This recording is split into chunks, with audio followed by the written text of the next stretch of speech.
are all true stories. May 26, 2003, Aaron Ralston was hiking. A boulder fell on his right hand. He waited 4 days. Then he amputated his own arm with a pocket knife. On New Year's Eve, a woman was bungee jumping in Zimbabwe. The cord broke. She then fell into a river and had to swim back to land in crocodile-infested waters with a broken collarbone. Claire Champlin was smashed in the face by a 5-pound watermelon being propelled by a slingshot. Matthew Brobist was hit by a javelin. David Striegel was actually punched in the mouth by a kangaroo.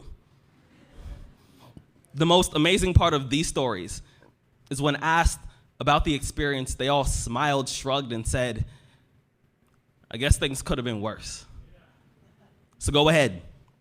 Tell me that you're having a bad day. Tell me about the traffic.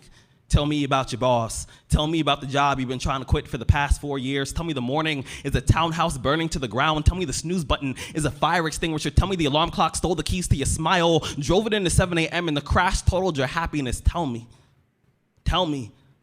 Tell me, how blessed are we to have tragedy so small it can fit on the tips of our tongues? You see, when Evan lost his legs, he was speechless. When my cousin was assaulted, she didn't speak for 48 hours. When my uncle was murdered, we had to send out a search party to find my father's voice. Most people have no idea that tragedy and silence have the exact same address. So when your day is a museum of disappointments hanging from events that were outside of your control, when you find yourself flailing in an ocean of why is this happening to me, when it feels like your guardian angel put in his 2-week notice 2 months ago and just decided not to tell you, when it feels like God is a babysitter that's always on the phone, when you get punched in the esophagus by a fistful of life, remember that every year 2 million people die of dehydration, so it doesn't matter if the glass is half full or half empty, there's water in the cup. Drink that shit and stop complaining. You see,